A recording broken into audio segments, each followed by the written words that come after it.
The Book of Amos, calling out the mess with a side of social justice. The Book of Amos might not be the first book you turn to when you crack open your Bible. Let's be real, it's tucked in there between Joel and Obadiah, and Amos doesn't exactly sound like a superhero name. But this dude, he was the OG social justice warrior before it was cool. Amos's whole deal was calling out the messed up behavior of Israel, especially the leaders and the rich, for ignoring the poor and living like everything was fine. Spoiler alert, everything was not fine. So if you like a good story about someone speaking truth to power with some major mic drops along the way, grab a snack and settle in, because Amos isn't pulling any punches. Who was Amos? Amos wasn't your typical prophet. No, he wasn't trained in a prophet school or hanging out with religious leaders. He was a shepherd and a fig tree farmer from a little town called Tekoa, which was about as exciting as watching grass grow. But then, God tapped him on the shoulder and said, "Hey Amos, I need you to go to Israel and deliver some bad news." And Amos was like, sure, okay. Here's the deal. Israel was living large at the time. The economy was booming, the military was strong, and everyone was feeling pretty good about themselves. It was like Israel was having the ultimate, "Look at us, we're doing great," Instagram feed. But underneath the perfect filters, things were a mess. The rich were getting richer, the poor were getting ignored, and justice was being served about as well as a soggy slice of pizza. So Amos steps in, a regular guy with some rough hands and a sharp tongue, and starts calling them out on it. The lion roars. Amos 1 and 2. Amos kicks things off with some pretty epic imagery. The Lord roars from Zion. Amos 1 verse 2. That's right. God isn't whispering here. He's roaring like a lion. And when a lion roars, you better listen. Amos begins by calling out the surrounding nations for their various crimes. You can almost see the Israelites nodding along like, yeah, that's right. Those guys are the worst. But then Amos flips the script and turns the spotlight on Israel. Boom, plot twist. He's like, oh, by the way, you guys are just as bad, if not worse. Mic drop. Israel's sins, oppressing the poor, crushing the needy, and turning a blind eye to injustice. Amos is saying, you're acting like everything's fine because you've got money and power, but God sees the way you're treating people and he's not happy about it. Social justice, biblical style, Amos 5. If Amos were around today, he'd be leading the charge with a megaphone in one hand and a protest sign in the other. He's all about justice. And Amos 5 is where he really lays it down. This is where we get the famous line, "Let justice roll on like a river, righteousness like a never-failing stream." Amos 5 verse 24. Basically, he's saying, you can't just go to church, sing some songs, and think you're good with God if you're treating people like garbage the rest of the week. Amos wasn't impressed by fancy religious ceremonies or big donations to the temple. He wanted to see real change, where people treated each other with fairness and kindness. Think of it like this.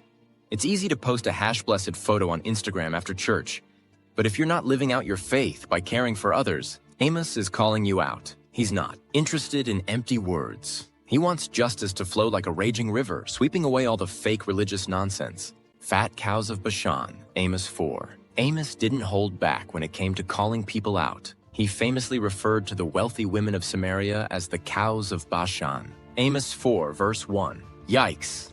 That might sound harsh, but Amos wasn't throwing shade for no reason. These women were living in luxury, feasting and partying, all while the poor and needy suffered. They were mooing their way through life, completely disconnected from the struggles around them. Amos was like, hey, you might be sitting pretty now, but judgment's coming. Now, before we go thinking Amos was some kind of ancient trash talker, he was making a point. When you're too focused on your own comfort and wealth, you lose sight of what really matters. God cares about how we treat others, and these fat cows were ignoring the cries of the oppressed. Moral of the story? Don't be a cow of Bashan. Care about the people around you, especially those who are struggling. The plumb line and locusts. Amos 7.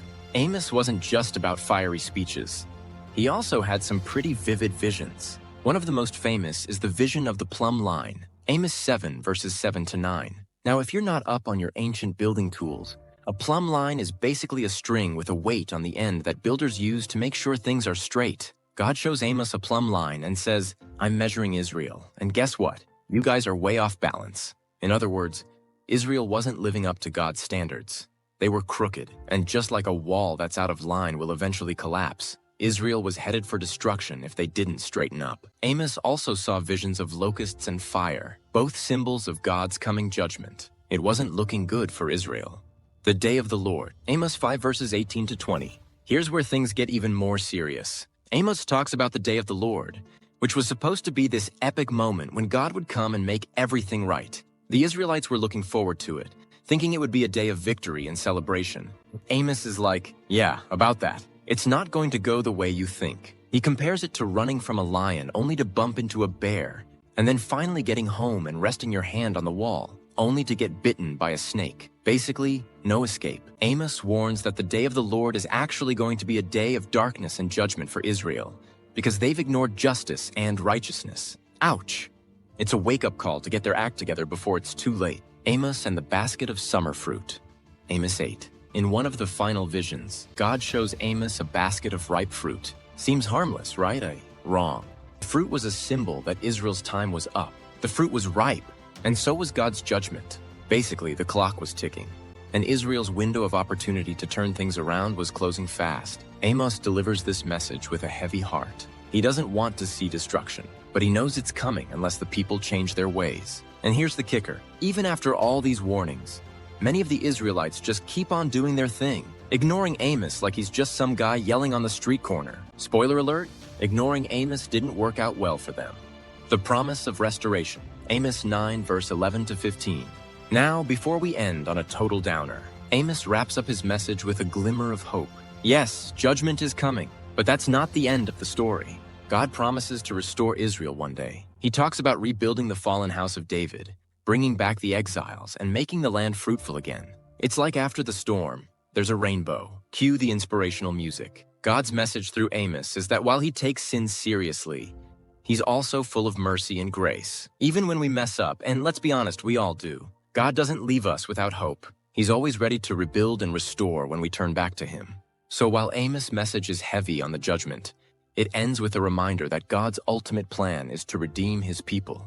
So in conclusion, Amos's call for justice and righteousness. The book of Amos is a powerful reminder that God cares deeply about justice, and he's not interested in empty religious rituals if we're ignoring the needs of the people around us. Amos challenges us to live out our faith in real, practical ways, by caring for the poor, seeking justice, and making sure our lives are in line with God's standards, not our own. It's a tough message, but it's one we all need to hear. So let justice roll, friends, and may our faith be more than just words.